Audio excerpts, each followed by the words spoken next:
함께 본 하나님의 말씀 누가복음 12장은 1절부터 12절은 바리새인의 외식에 대해서, 13절부터 21절은 부자의 비유, 22절부터 34절은 염려하지 말라라는 교훈입니다. 35절부터 48절은 깨어 준비하라라는 말씀이고요. 49절부터 53절은 분쟁을 위해서 오신 예수님입니다.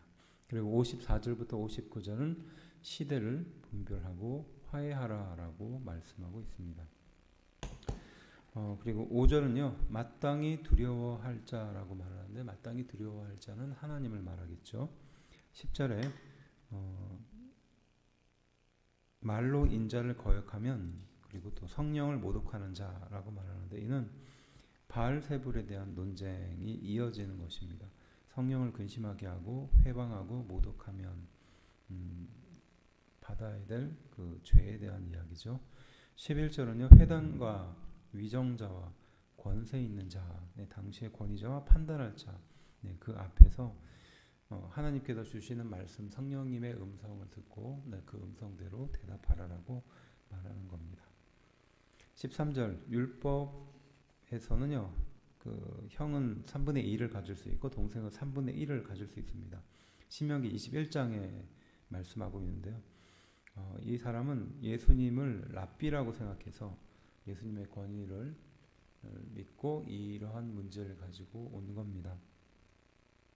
15절은요, 탐심이라는데 자기 소유나 감정의 만족을 추구하기 위해 끊임없이 생기는 욕심을 가지고 탐심이라고 말하는데요.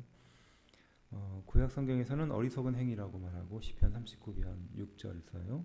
그다음에 불만족이라고 합니다. 하박국서 2장 9절, 그다음에 악의 근원이라고 표현합니다. 골로새서 3장 5절.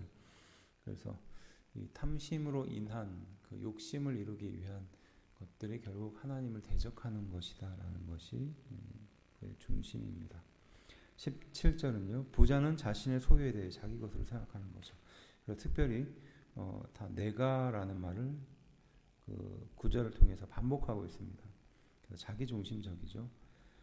그리고 19절은 영혼의 안식은 물질이 아니라 하나님의 말씀으로, 그리고 영혼의 집은 이곳이 아니라 천국에 있다는 것을 말씀하고 있는 것입니다.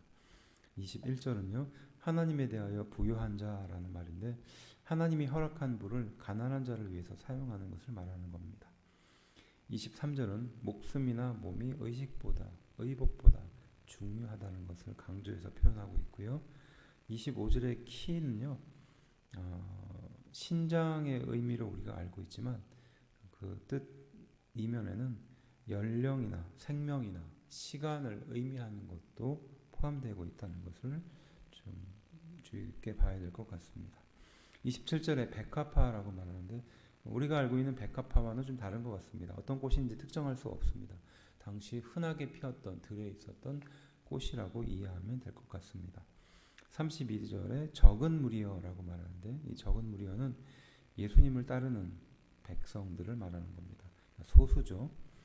34절은요, 보물은 사람의 관심의 대상을 말하는 겁니다. 우리가 생각하는 보물, 그 보물을 말하는 게 아니라 사람의 관심의 대상이 바로 그것이다라는 걸 말하는 거죠. 그래서 그 보물은 때로는 돈이 될 수도 있고, 또 때로는 명예가 될 수도 있고, 또 때로는 가족이나 친구, 그 사람이 될 수 있다는 것입니다. 35절에 허리에 띠를 띠고 라고 말하는데, 일할 때나 여행할 때 허리까지 걷어 올리고 띠를 띠었다는 겁니다. 당시의 표현으로 보면 이제 근신하다라는 의미입니다. 2경, 3경이라고 말하는데, 밤을 4경으로, 그다음에 유대는 3경으로 나누었죠. 누가복음에서 언급하고 있는 시간대를 보면 로마식 표기법으로 볼 수 있습니다. 그러니까 4경으로 나눈 시간으로 봤을 때 9시부터 12시, 그 다음에 12시부터 3시 사이로 볼 수 있겠죠. 46절은요, 어미 때리고 라고 말하는데, 이 어미 때리다라는 말은 톡과 같은 것으로 몸을 두 조각 내듯이 심한 형벌을 표현할 때 썼었던 말입니다. 47절은요, 주인의 뜻을 알고도 준비하지 아니하고 라고 말하는데, 이것은 의문을 등한히 할 때 특권은 오히려 더 큰 화를 가져온다라는 메시지를 담고 있는 겁니다. 그래서 하나님을 믿는 백성이 하나님의 뜻대로 살지 않는다는 것은 더 큰 징벌이 있다라는 말씀입니다. 49절은요. 불이라고 말하는데 성도의 열심으로 생기는 적대감을 말하는 겁니다. 51절은 예수님께 오심은 선과 악, 또 진리와 비진리를 구별하기 위해서 오셨다라는 것을 말하는 거고요. 53절은 가족 사이에서 시련에 직면할 자세를 가져야 한다는 것을 말하는 겁니다. 시련을 피하지 말고 그것을 감당하는 마음으로 이 일을 대해야 된다라는 거죠.